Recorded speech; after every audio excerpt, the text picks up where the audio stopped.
Selamat pagi ibu bapa, opa, oma, dan saudara-saudaraku yang baik.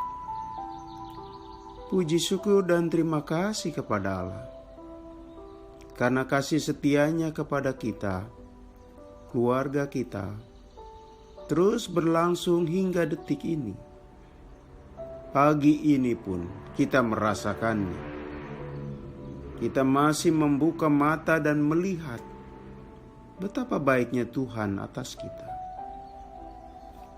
Firman Tuhan hari ini diambil dari Filemon pasal 1 ayat 1 dan 2. Dari Paulus, seorang hukuman karena Kristus Yesus, dan dari Timotius saudara kita, kepada Filemon yang kekasih teman sekerja kami, dan kepada Apfia saudara perempuan kita, dan kepada Arkipus teman seperjuangan kita, dan kepada jemaat di rumahmu. Saudaraku, kita hidup saling bertegur sapa. Seperti misalnya, "Selamat pagi, apa kabar?" Hal itu kita lakukan sepanjang hayat masih dikandung badan, alias kegiatan sepanjang hidup kita. Adapun sapaan bukan sekedar ucapan untuk sopan santun, bukan pula cuma basa-basi. Sapaan itu menandakan adanya relasi hangat yang terus terjaga. Seorang anak mengirim pesan WhatsApp dengan menyapa ibu atau bapaknya, itu sesungguhnya ungkapan perhatian yang menghangatkan hati orang tuanya. Orang tua merasa anaknya tetap dekat, meski tidak tinggal serumah. Seseorang yang tidak saling menyapa dengan sesamanya, bahkan dengan anggota keluarganya sendiri, tanda bahwa relasinya sedang bermasalah, hubungannya sedang dingin. Sikap saling diam memperlihatkan adanya relasi sedang buruk. Bagaimanapun, praktek tegur sapa mengandung arti yang mendalam. Rasul Paulus posisinya berada di balik jeruji penjara, sendiri dan sepi, cuma ditemani Timotius. Meskipun demikian, lewat surat dia menyapa para sahabat pelayanannya. Ia menyapa Filemon, Apfia, dan Arkipus, serta jemaat. Dengan tindakannya, maka relasi di antara mereka tetap terpaut dan terjaga. Satu sama lain tetap terhubung. Saudaraku, mereka berada di tempat saling berbeda. Rasul Paulus tengah menjalani hukuman, sedangkan teman-temannya berada di alam bebas. Namun posisi dan lokasi yang berbeda, dan situasi yang berlainan, terjembatani oleh sapaan Rasul Paulus. Di tengah kesibukan masing-masing, sapaan menciptakan ruang bagi mereka keluar sejenak dari kesibukan diri sendiri, keluar melihat orang lain. Saudaraku, semakin kuat tingkat sapaan antar sesama, baik itu di kantor, di gereja, atau di masyarakat, mencerminkan besarnya rasa hormat satu sama lain. Jika kita berpapasan dengan orang yang tidak kenal saat jalan pagi, lalu orang itu menyapa, "Selamat pagi," rasa kita senang. Kita berasumsi dia menghormati kita.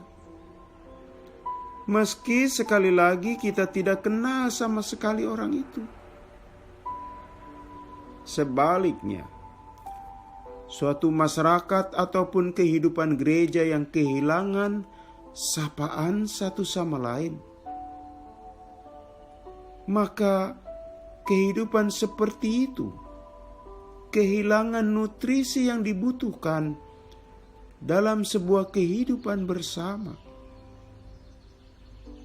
Jika Anda memasuki sebuah ibadah gereja, Anda duduk di antara anggota jemaat lain, dan di sana yang ada suasana saling diam, bisu, tidak ada sapaan melalui bahasa tubuh, seperti tatapan mata yang hangat, tidak ada senyum tersungging, atau tidak ada ucapan selamat, apakah pagi atau siang yang terungkap. Saya yakin Anda merasa ada yang hilang. Kita merasa ada relasi yang hambar. Begitu Anda pulang dengan tanpa membawa kesan manis yang terekam. Saudaraku, hal tersebut bukan hal mustahil. Itu bisa terjadi. Gereja-gereja besar dan kelihatan makmur.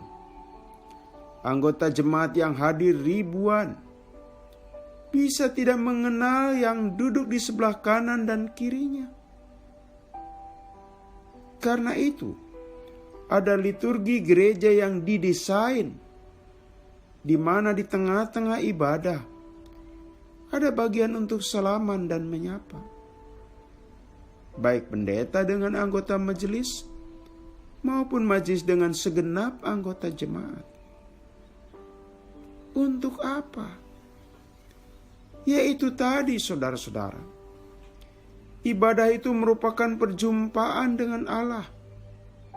Dan juga jangan lupa, sekaligus perjumpaan dengan sesama yang beriman. Dan perjumpaan itu harus diisi dengan interrelasi yang hangat dan dekat satu sama lain. Dan diungkapkan melalui saling menyapa, saudara-saudara. Kita bersyukur jika dalam persekutuan kita masih tumbuh kuat budaya dan praktek sapaan. Apalagi jika ditambah cium pipi kiri, cium pipi kanan. Saudara, berkaitan dengan itu, pagi ini sapalah Allah. Doa merupakan sapaan nyata kita kepada Allah. Ucapan kata syukur dan terima kasih kepadamu ya Allah, lahir dari hati kita yang merasakan kehangatan atas kehadirannya. Dan jangan lupa, begitu bangun, sapalah juga orang di rumah. Sapalah ayah ibumu, sapalah istri atau suamimu, sapalah saudara-saudara, termasuk asisten rumah tangga. Saya yakin dengan sapaan, hawa kehangatan dan semangat hadir dalam rumah kita. Aura rasa hormat memancar dari rumah kita. Bandingkan orang yang bangun dengan diam, begitu buka mulut yang ada hanya perintah dan instruksi. Yang ada hanyalah keluhan dan amarah. Pasti hawa tidak nyaman menerobos suasana rumah kita. Saudara, sapaan itu gratis. Tidak perlu dana dan tidak butuh tenaga. Yang dibutuhkan hati yang punya cinta. Menyapa itu langkah sederhana yang menciptakan langkah awal kita berbahagia. Maka mari kita terus bangun. Selamat pagi saudara. Pendek dan sederhana sapaan demikian. Syukurlah Anda sudah kerap mempraktekannya. Dan lebih bersyukur, sapaan seperti itu menjadi budaya dan kebiasaan dalam keluarga, masyarakat, dan gereja kita. Mari kita berdoa. Tuhan, karuniakan kami untuk selalu dekat dengan Engkau, sebab dengan Engkaulah kami terus merasakan keindahan sapaan kebaikan-Mu. Demikian juga dengan sesama kami, sehingga kami saling menyapa. Dalam nama Yesus kami berdoa. Amin.